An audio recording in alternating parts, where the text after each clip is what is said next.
The FBI agent's command froze me in place. I considered surrender. It was apart anyway. I could give in, let someone... Cold instinct, his posture, the way he held the gun. He was no friend. Shots ringing in my ears, I leaped for the hole in the fence and stumbled into the darkness beyond.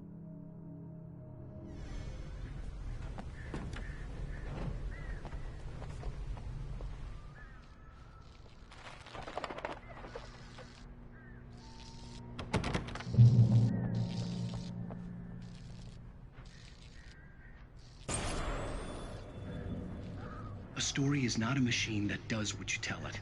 A story is a beast with a life of its own. You can create it, shape it, as the story a chain reaction of events that spreads through the whole thing. The characters have to be true to themselves. The events need to follow a logic that fits the story. A single flaw and the magic is gone. The story dies. Alice dies.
The flare gun was probably the best weapon I could imagine against the dark things I was facing.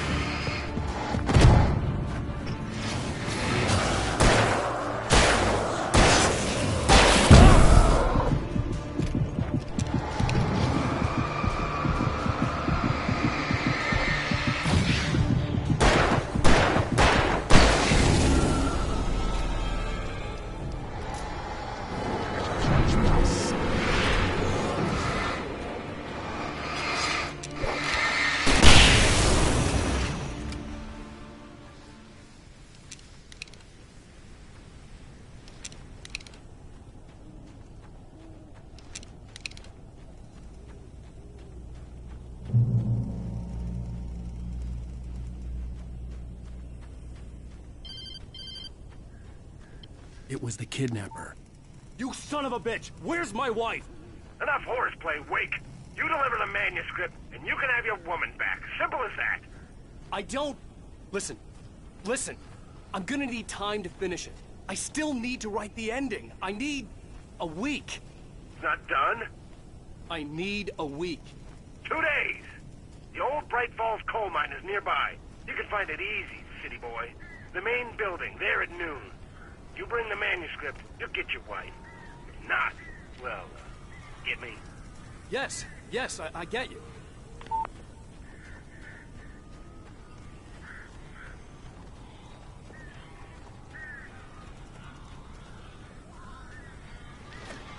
Barry had talked about birds over the phone.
Hey, Al. I'm sorry for thinking you were having a psychotic episode, man. I sent Barry to the town to ask around about a man fitting the kidnapper's description. He'd go through the archives of the local paper. Perhaps he could learn something. Anything about the island and the cabin that had disappeared. The man wanted a manuscript. I had to try to write him one to get Alice back.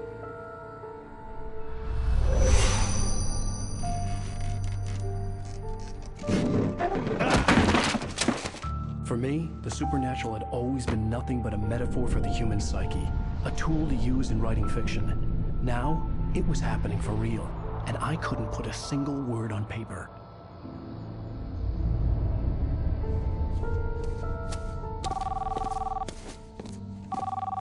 Barry Wheeler speaking. This is Rose. Rose? I found Mr. Wake's pages. Oh, you sweet, brilliant girl. Could you and Mr. Wake come get them? Be there in less than an hour. I know. See you soon. Have a great day. Hope you come back soon. Welcome to the Oh Dear Diner. Good girl.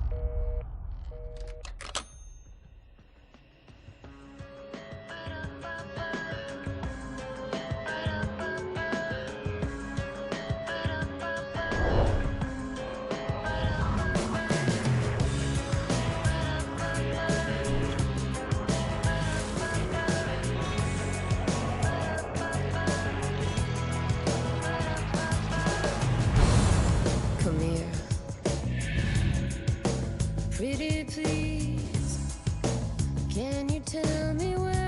Previously on Alan Wake, Alice has been kidnapped. Alan, please help me. Alice? You'll do exactly what I say if you ever want to see your wife again. I can't tell anyone except my agent Barry. Damn it, Barry, they'll kill her. You're my best friend, and I'm worried that you're not right in the head. The ransom is a manuscript I supposedly wrote that's coming true before my eyes. It happened just the way it was on that page. So dark. I have found only a few scattered pages. I want the entire manuscript. The deadline is in 2 days. I found Mr. Wake's pages.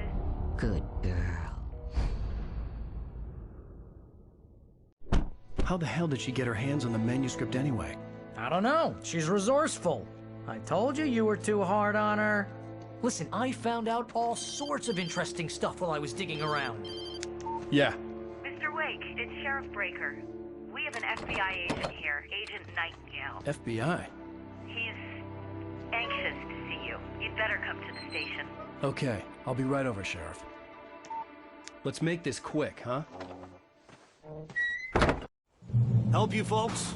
Name's Randolph. I'm the manager. We're looking for Rose. Works as a waitress down at the diner. Rose, sure. Nice girl. Who wants to know? I'm Alan Wake. The writer, huh? I heard on the radio you were visiting. Well, I'll show you her trailer. That Rose, she's a nice girl. Always pays her rent on time. As I was saying, Al, I found all sorts of weird stuff from the local newspaper's archives. This place is crazy. Disappearances, mysterious deaths, urban legends come true, and get this, most of this stuff takes place around Cauldron Lake. Well, you ain't wrong, mister. The Indians thought the lake was a doorway to the underworld. I'm the God-fearing type myself. I don't hold with that sort of thing. Yeah, okay. Anyway, there was an island there owned by a guy called Thomas Zane. Now, some of the articles I found about him make him out to be a famous writer, but I ran a bunch of searches, couldn't find a single thing he wrote. Zane was heavily into diving, so much so that the place came to be called Diver's Isle. But the volcano under the lake erupted in 1970, and Zane went down with the island.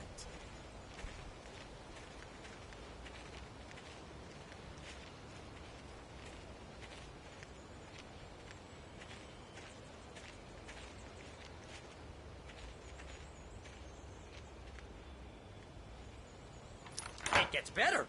A local girl, Barbara Jagger, drowned in Cauldron Lake just a week earlier. They were lovers. Sure, Jagger's a local spook store. Comes for you in the dark. Childish stuff like that. Anyway, Al, I'm just getting to the best part. All of the articles about this stuff were written by Cynthia Weaver. I asked around, and she's that crazy bag lady you met. Yeah, anyway, she knew both Jagger and Zane before they both died, and she had some kind of a breakdown.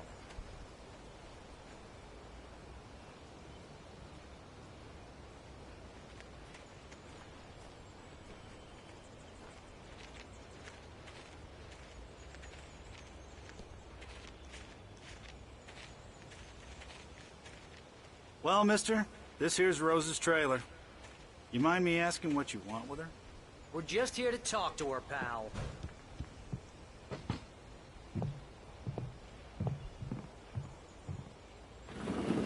Welcome to... Oh dear. Mr. Wake. I'm so glad you're here. Rose, you have my manuscript? Oh. Oh yes. Yes. Please, come in. Hey, this is really good. Rose, Yes, my manuscript. I really need it. I understand. I know what you need. A muse to inspire you. Oh, for Barry? She doesn't have anything. Yeah, hey, Al? Al, what's... Oh... Barry! What? What?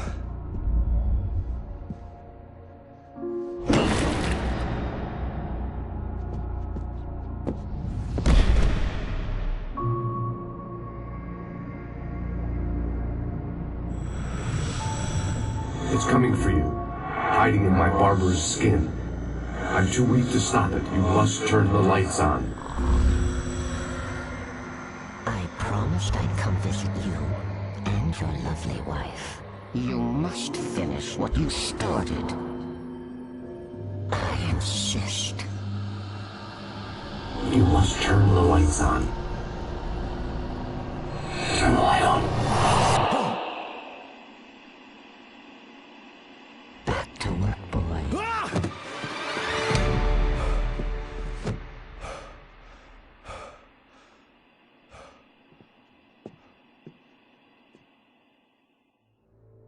I felt nauseous, hungover. Only anger kept me going. I can't tell reality from dream anymore, but it seems I have an imaginary editor to help me. Rose took a day from me. I had less than 12 hours left to meet the kidnapper. All I could do was get Barry into the car, work something out once I got on the road. Welcome to the Oh Dear Diner. What can I get you today? Coffee? I couldn't work up much hate for Rose. Something had used her to get to me and left its mark. My gun and flashlight were gone. I'd have to find a way to get Barry into the car as quickly as possible. There was no time to waste. Mr. Randolph liked Rose. That little smile she had. How she was still sweet when life had tried so hard to make her bitter. It wasn't any of his business what she did in her trailer. But those strangers, the writer and his smart-ass sidekick, looked like trouble. And they'd been in there for hours, way past her normal bedtime. He reached for the phone and called the sheriff's station.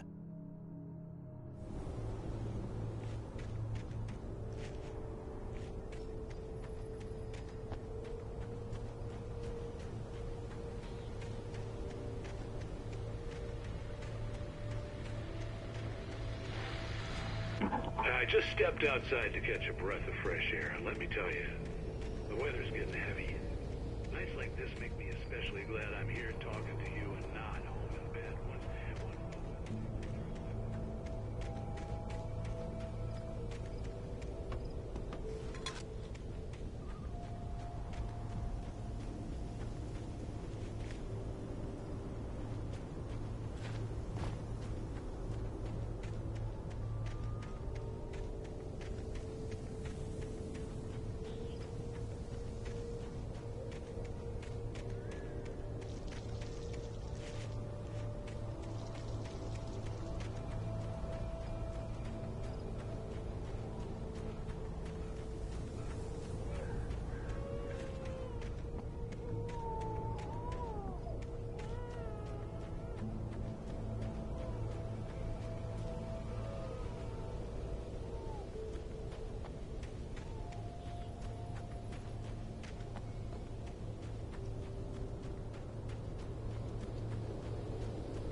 Oh, you're gonna get it now.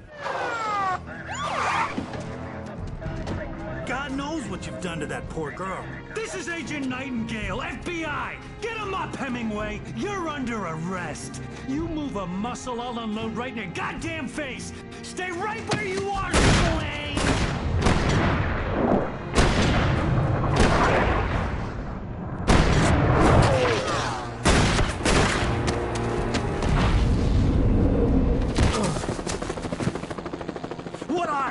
I'm standing right here, you goddamn maniac!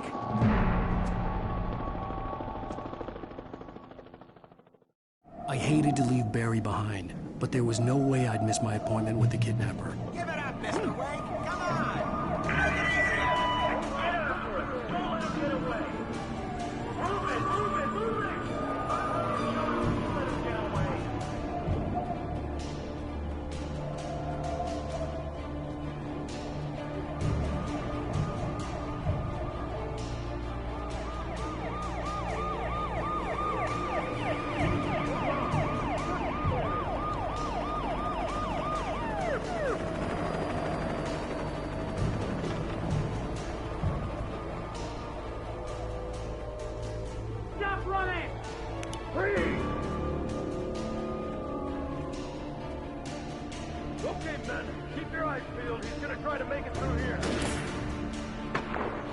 Oh, damn.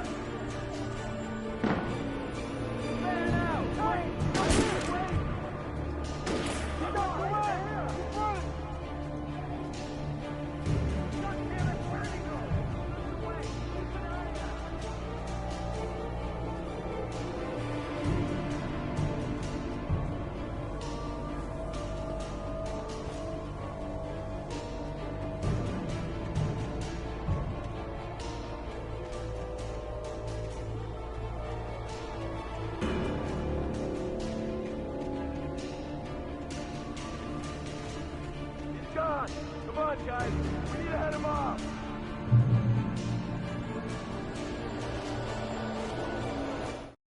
For decades, the darkness that wore Barbara Jagger's skin slept fitfully in the dark place that was its home and prison. It was hungry and in pain. It dreamed of its nights of glory when the poet's writing had called it from the depths and given it a brief, terrible taste of power and freedom. The rock stars had stirred it from the deep sleep the poet had sunk it back to in the end. When it sensed the writer on the ferry, it opened its eyes.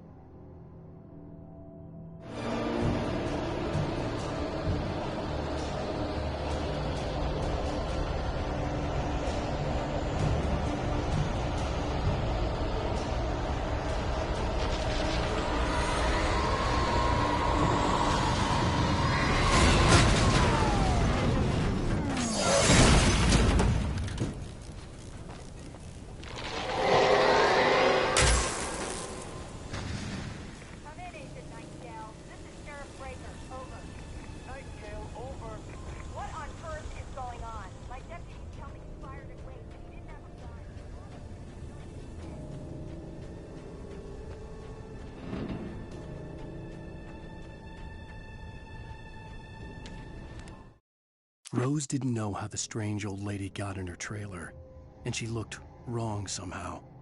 The woman showed her teeth in an approximation of a smile and traced a finger down Rose's cheek. "Pretty girl," she said. Rose felt as if she was falling asleep, but her knees didn't buckle. The crone spoke in a whisper, her words ice cold and dark in Rose's ear.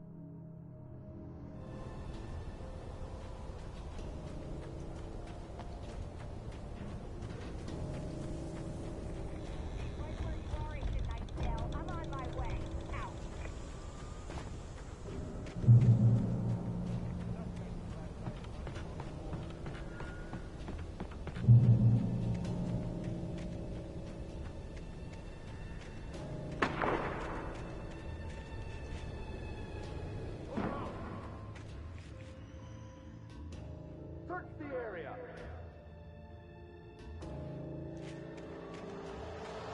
Stay sharp. This way. Over here.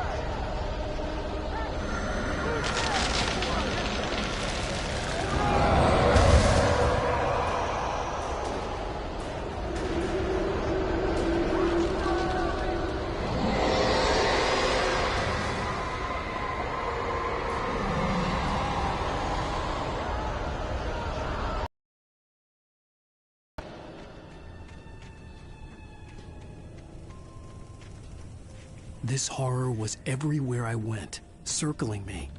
The cops didn't stand a chance. They were after a writer, not a monster.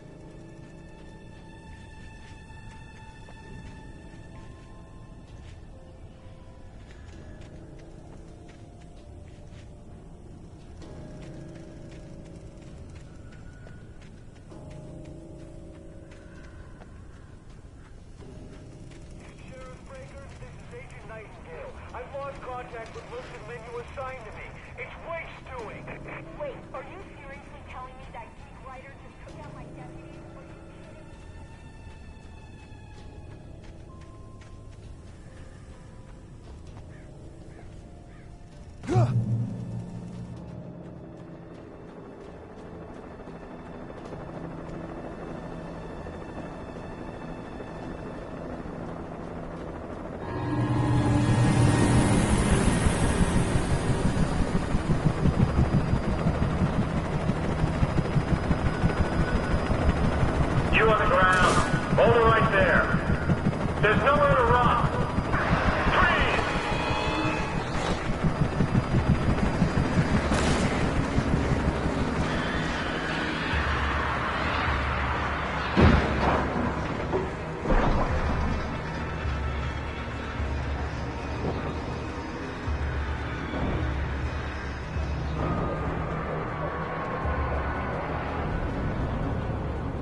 This is James. Mulligan, Thornton, come in. Over. Thornton here. James, we got both Wheeler and Rose. They can put up a fight or anything. But it was... Hey, would you... Come on. Sit down and... I could see the lights at the radio station in the distance. Over. Go ahead, Mulligan. Over. We got Wheeler and Rose here. Wheeler's drunk or hopped up on something. Speaking of which, that Fed had a pretty distinctive whiff of load of scotch about him, you know what I mean? Over. I don't have anything on that, Deputy Mulligan. Over. Well, whatever. Anyway, Rose is just being plain weird here. You better get doctors to take a look at both. Over. Gotcha. You better get them here quickly. The Fed's gonna want to interview Wheeler. Over.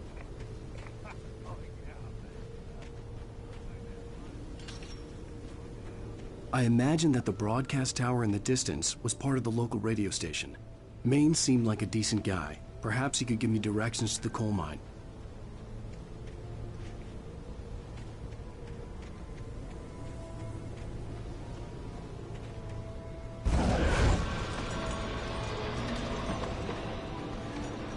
Unnatural shadows clung to the gate. The darkness that was after me was trying to stop me. I wouldn't get through without a light.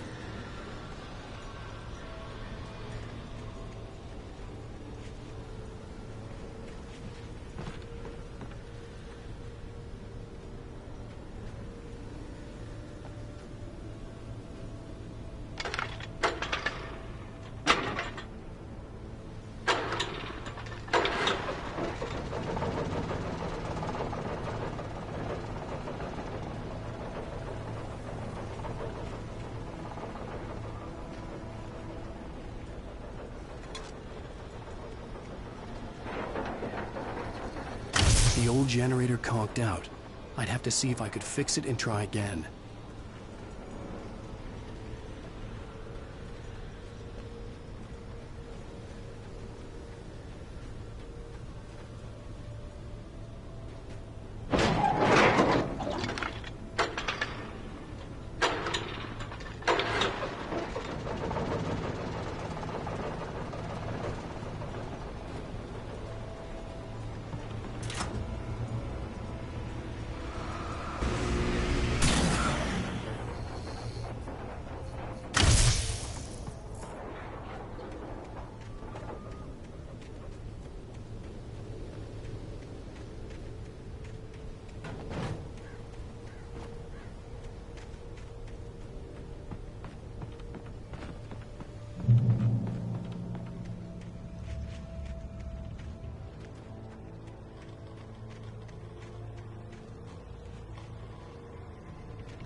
It took me a moment to recognize the flashbang grenades.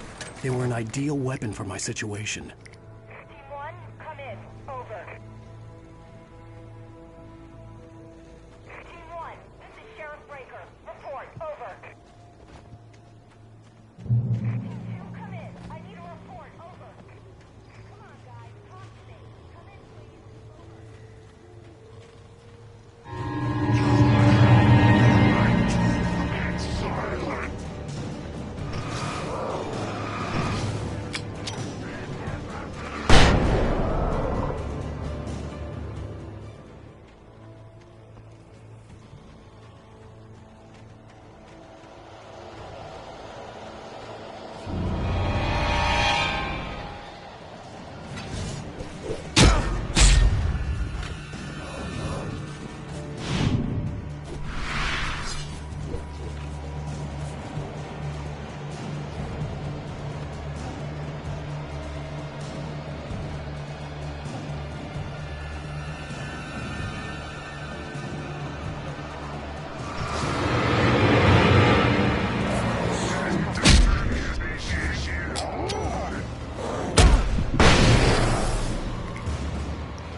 And here's another call.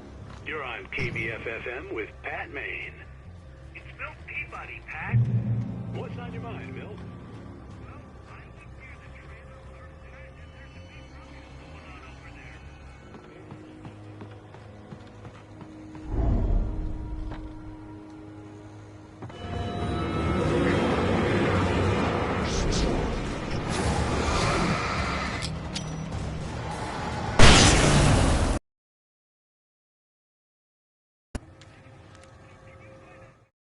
Touched by the dark presence, Rose was lost in a dreamland where everything was drawn in black and gray crayons.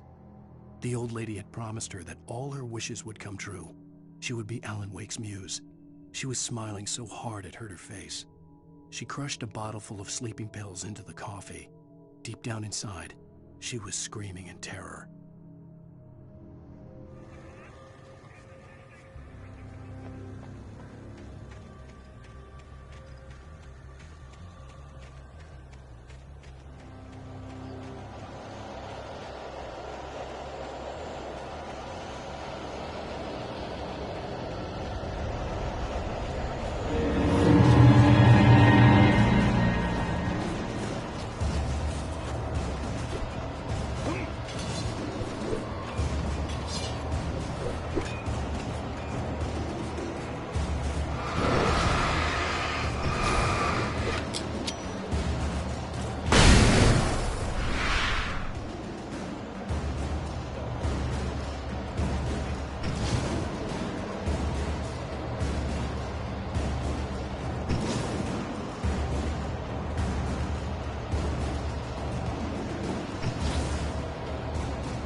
I hoped Maine could lend me a car to get to the coal mine.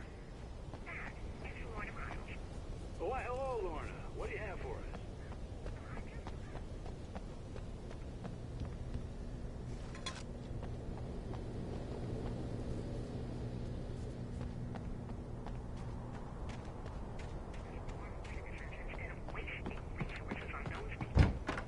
Well, Let the trains sort themselves out. I'm sorry, but my granddaddy settled in Bright Falls in 1911. well, thank you very much for that compassionate viewpoint, Lorna. Oh, here's a little surprise. The famous writer Alan Wake just walked in. Folks, I'm going to see if I can talk him into an interview. Come on in, Mr. Wake. Oh, I'm so glad you could find the time to do this, Mr. Wake. Nowhere to run now, Dan Brown. You back away from me. Don't hurt. Whoa. Everyone calm down. Put the gun down. We're all friends here, right? Cool your jets, Nightingale. We got him. What the hell's the matter with you? There's a civilian in there.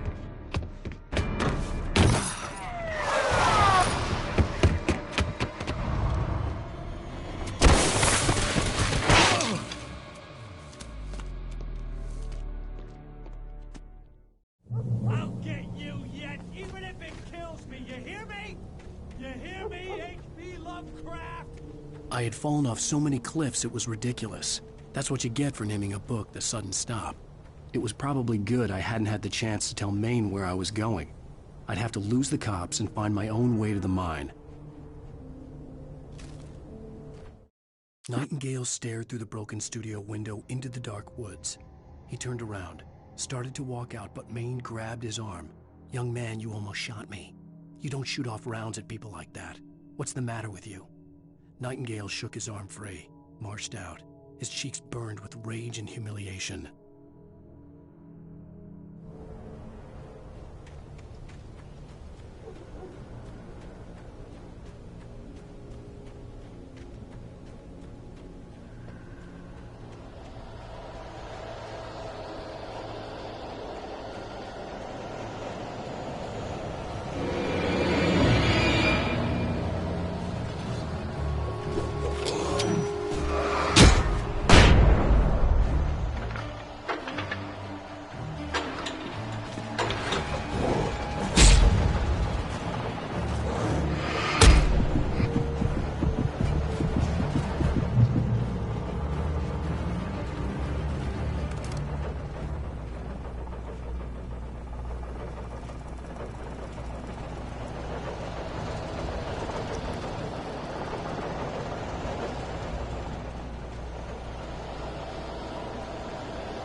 There was no sensible reason for the power company work lights to be here. It was almost as if they'd been left for someone like me to use.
Sarah trusted her gut, and her gut said Agent Nightingale was an asshole.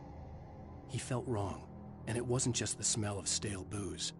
It was in the way he flashed his badge, pulled rank, the look in his eyes when he wanted answers. Where was Alan Wake? What was this about an accident? Where was his wife? And most importantly, why did she let Wake go? He wouldn't answer her questions. Federal business was all he'd say.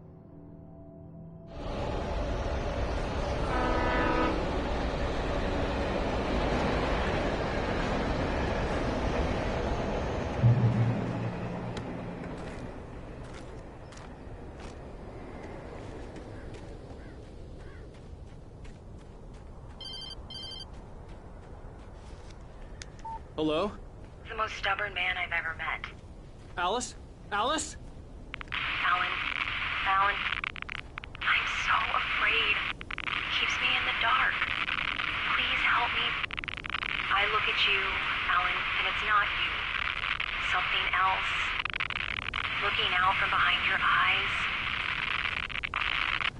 Alice, I'm here. I'm so alone here. It's all gonna go to hell. You need to be careful. Cooperate. The connection had been terrible, but that wasn't the only thing that hadn't been right with the call. She sounded wrong somehow, but she had called me. The pipe wrenched itself loose from the bridge's steel framework. Wrapped in darkness, it floated in midair, twitching. For a moment, I didn't understand what I was looking at. The heavy object lurched at me with impossible force. I threw myself out of the way, but just barely. When I turned my flashlight on it, it shook in a dark rage before it flew at me again.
I could see a railway bridge up ahead, and a warehouse of some sort on the opposite shore. I hoped I could find a car from there.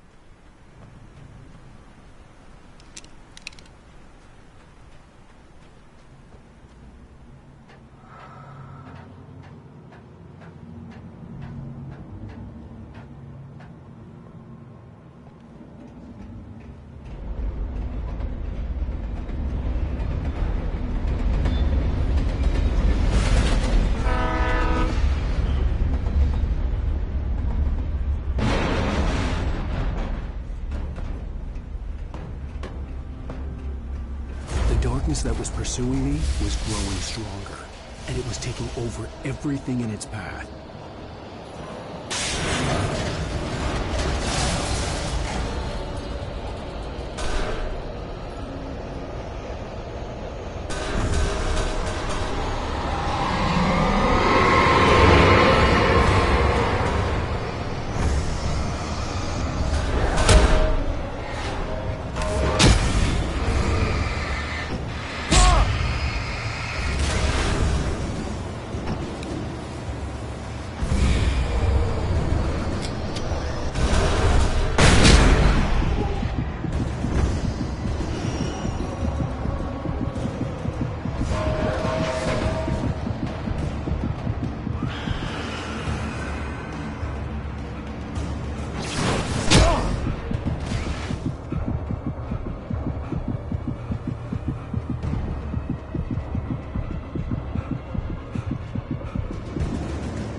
slammed the door shut right in his smug face. He pleaded for me to open the door. True to form, the asshole actually thought I would obey. I had no sympathy left, no guilt either, not for him. I took a moment to savor the scream. I bet I had a smile on my face. It was all that I had time for. The dark presence was inside the lodge with me.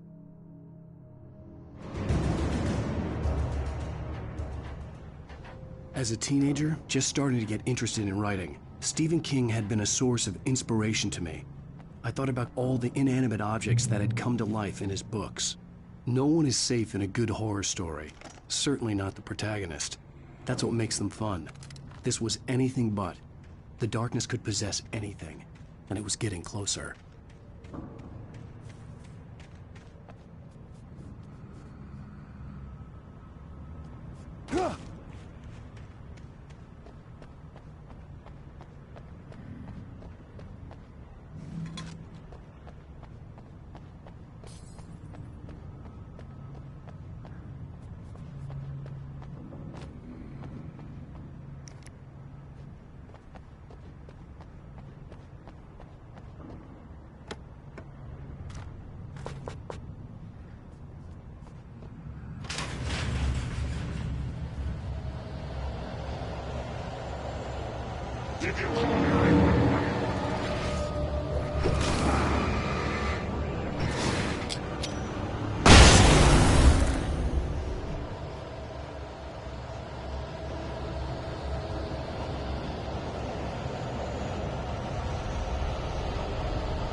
We take the facts of our existence for granted, unaware that they are merely a thin veneer of desperate self-delusion, covering a vast cosmos of madness.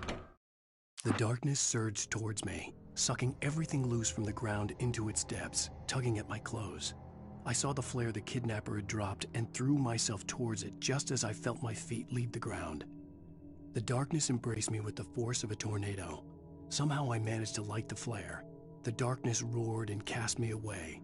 I fell toward the dark waters of the lake far below. Horror. All too often the stars are right. In Night Springs. Tonight's episode, a family occasion.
Never been this glad to see the sunrise. I had a couple of hours to get to the coal mine.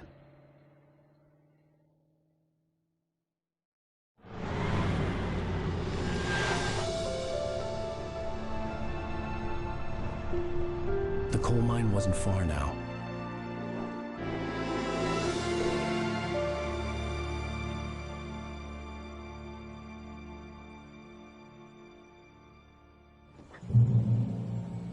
Today, I would meet the kidnapper, and he would give me Alice. I wouldn't give him any other choice. A drowning man will clutch at a straw. Little by little, without realizing it, I'd come to believe that the story in the manuscript was coming true. The current of its narrative had taken me deeper and deeper into dark waters. Alice had been taken from me. Barry was probably in jail. I was a fugitive from the FBI. The whole world taken over by the Dark Presence was trying to destroy me. It all felt real, but it matched a textbook case of insanity.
This is Pat Main, and you're listening to KBF-FM. Folks, I want to apologize for kind of abandoning you to that looping music track last night, but I was detained.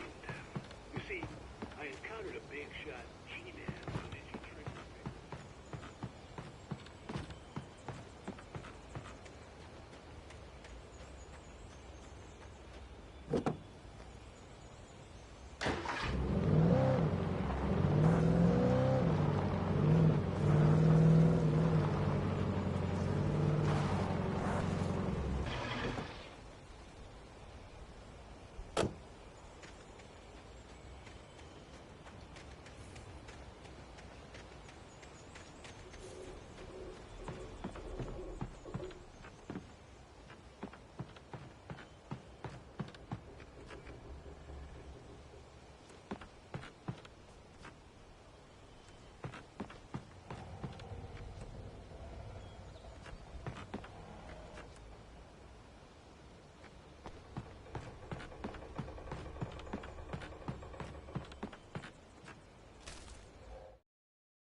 For Mott, spying on the writer on the ferry had been a disappointment. His boss had made Wake out to be something special, but Mott hadn't been impressed. He'd gotten a good long look at the wife, though, and he liked what he saw. Mott had fantasized about goading Wake into a fight, but it hadn't happened. Still, he'd get his chance to see if the writer had anything in him. He'd been promised as much.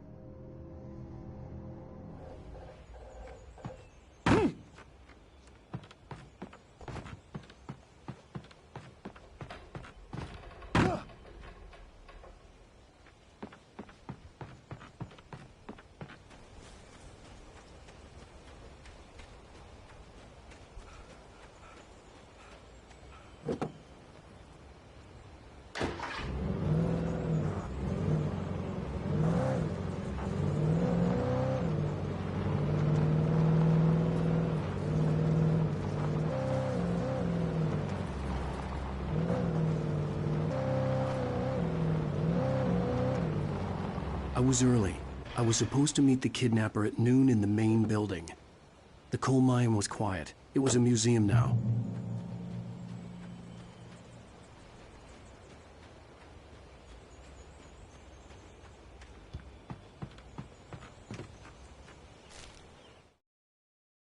With Nightingale gone and the night wind blowing in through the broken studio window, Maine stared at Sarah. The sheriff looked away. Maine's voice shook with barely controlled anger. That boy's doing more drinking than thinking. I hope you know what you're doing, Sarah. He's got a sickness in his eyes. You take my word for it. He wants Wake for a reason, and it's not for anything good.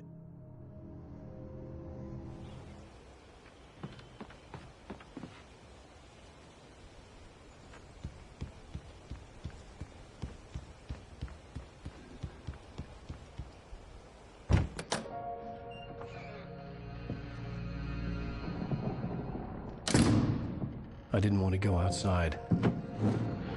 Cops had to be looking for me. The noon sun turned the place into a sauna. The day dragged on.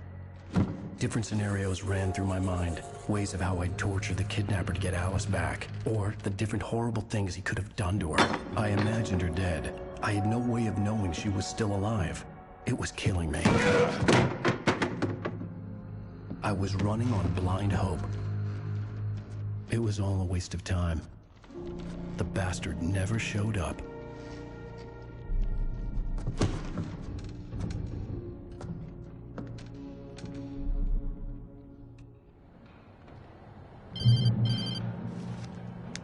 Wake! Where the hell are you? Change of plans. You know where Mirror Peak is? It's a big mountain north of where you are. You follow the path from the mine, you can't miss it. There's a lookout point there. I'll be waiting. I'm through being jerked around You by want you. to see your wife alive? Because if you do, you better watch what you say to me. Do we understand each other? I want to talk to Alice. Yeah, and I want the manuscript. Don't keep me waiting, Wake. Hello? Hello! Ah! I'm gonna kill him! I had to get to Mirror Peak.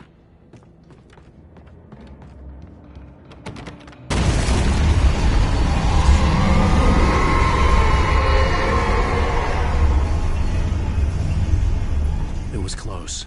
Maybe closer than ever before.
When Thomas Zane fell for Barbara Jagger, it happened fast. She was young, vibrant, and beautiful, full of life. He had never been a very happy man, and without any seeming effort, she had changed all that.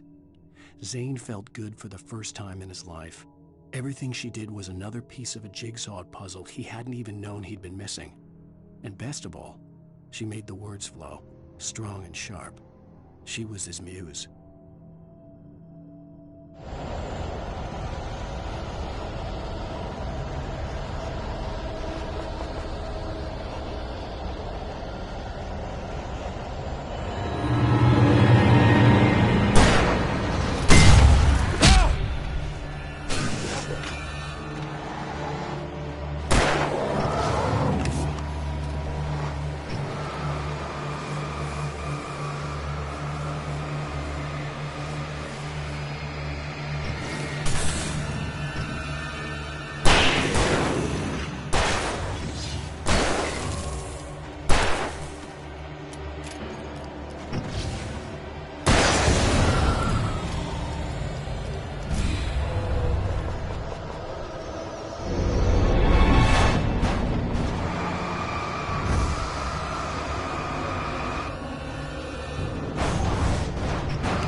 The only way to reach the hillside ahead was to go through the building. I had to find a way to avoid electrocution.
Some of the Taken retained echoes of their former selves, but these were just the nerve twitches of a dead thing. Nothing remained but a shell covered and filled with darkness. In most cases, these puppets were enough for the purposes of the Dark Presence. But for anything more elaborate, as with the writer, it was different. It needed his mind. And so rather than taking him over completely, it merely touched him.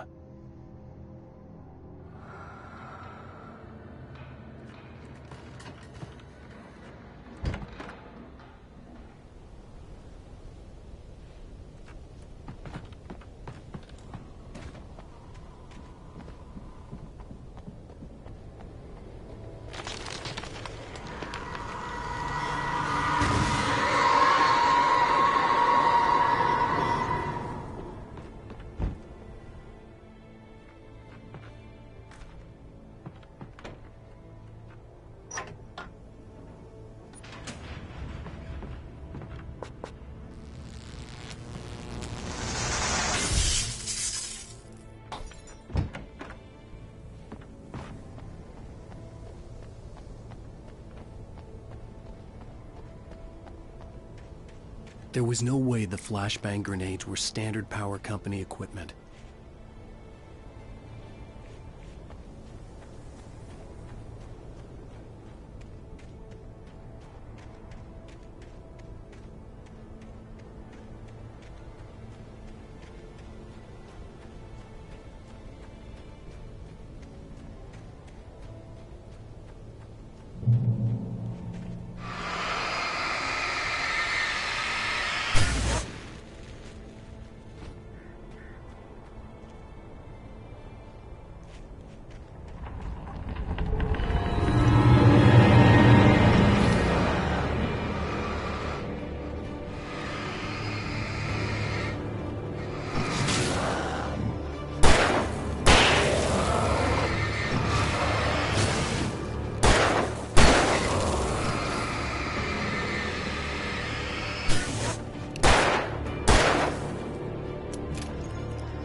I stared through the bars of the jail cell. Barry stood behind me, swaying on his feet, looking as ill as I felt. Agent Nightingale stood on the other side of the bars with Sheriff Breaker. Nightingale had a stack of manuscript pages in his hand.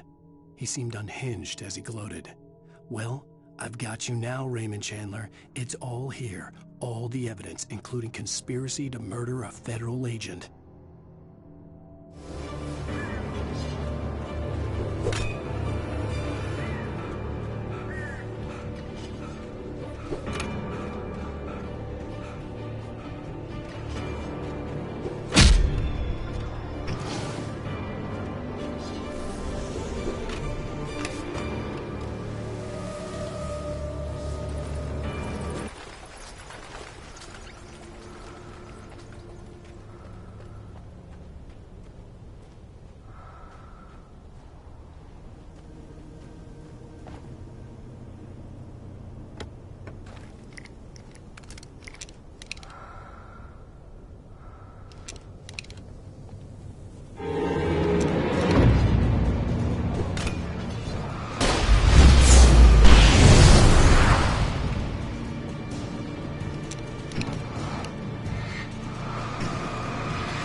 I had no real plan. I was going to give the kidnapper all the manuscript pages I had for Alice. If that wasn't enough, I'd hold him at gunpoint and make him talk.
The dark presence was moving ahead of me in the same direction I was going. A cold feeling settled itself in the pit of my stomach.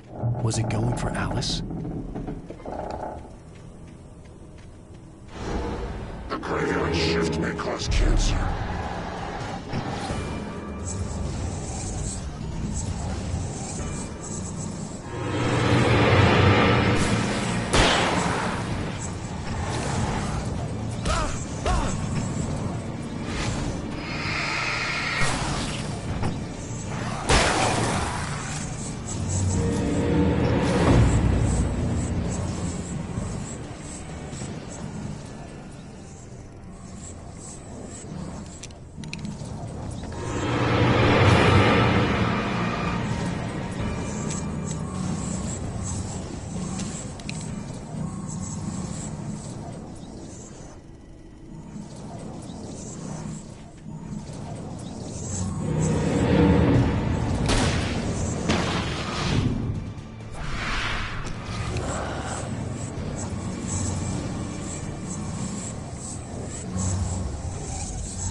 The place was dead, a ghost town. Had been for decades, maybe a century.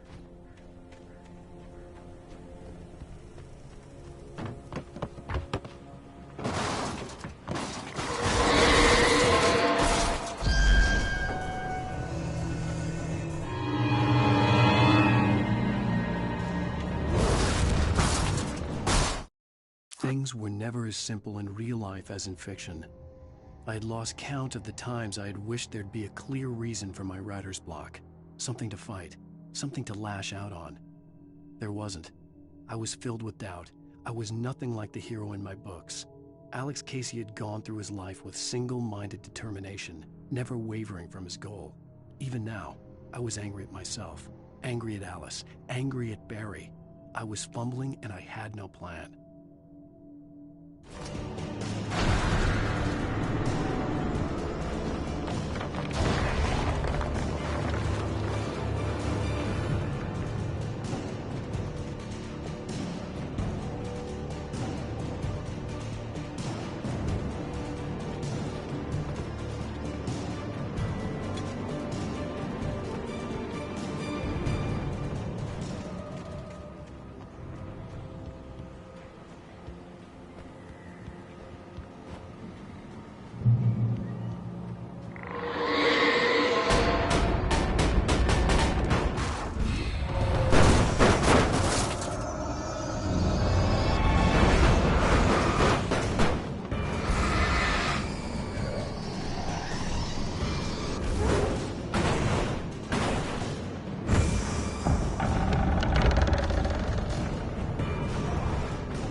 Anything outside of writing is a struggle.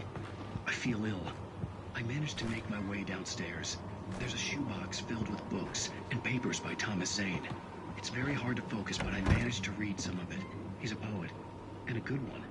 He writes of muses and creators summoning fabulous things.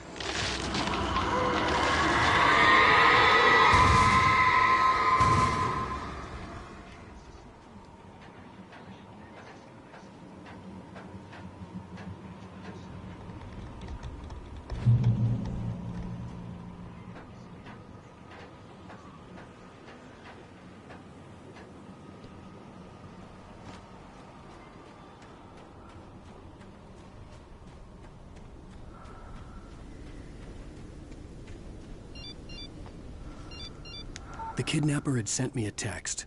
The message was full of spelling errors and insults. It was telling me to hurry up.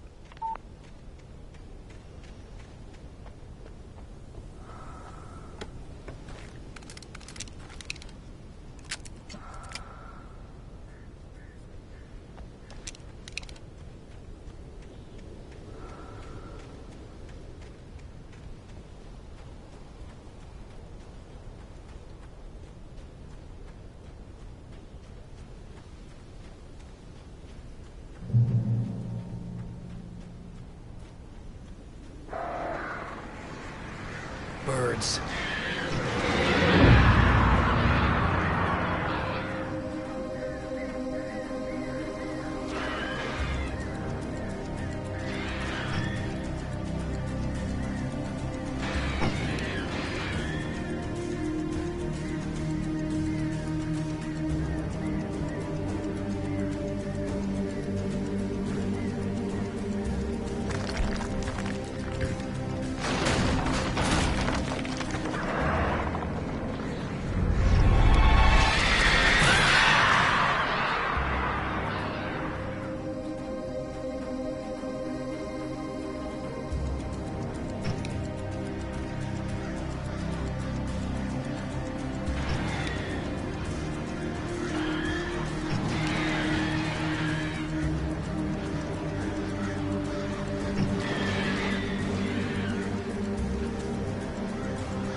Without warning, the headache stabbed at my brain.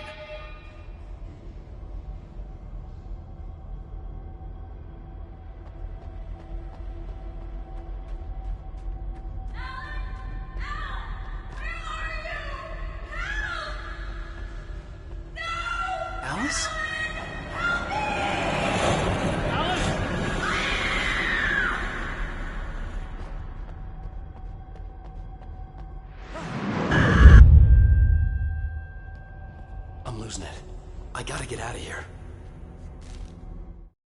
The hunters were big, thick-set men, confident and at home in the woods. They were feeling good, running on beer, ghost stories, and camaraderie late into the night.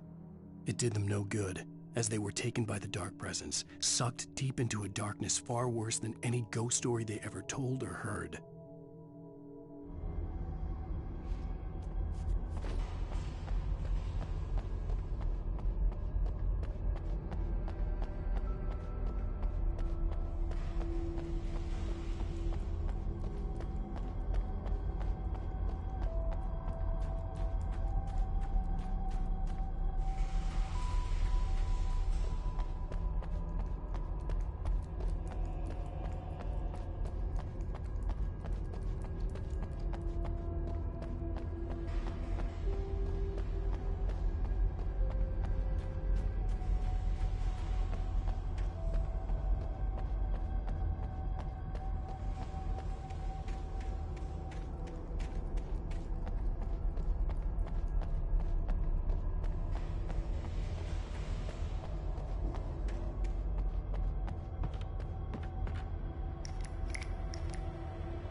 Even behind the closed doors and curtains of his grimy room at the Majestic, the local motel, Nightingale could feel the locals' eyes on him, the unrelenting pressure of their judgment.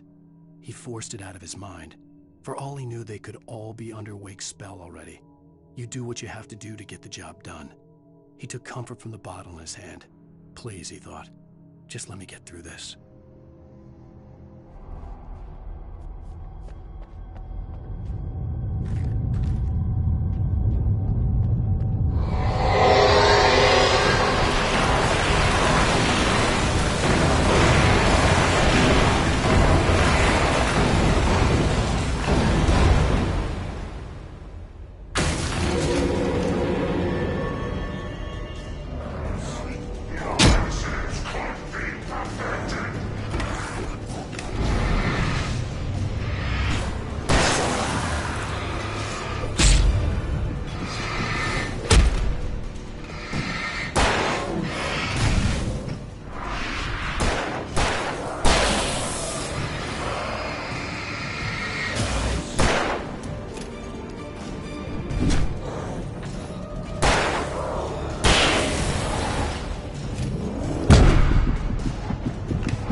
I'd have to make my way up this mineshaft in order to go on. Maybe the machinery could help me with that.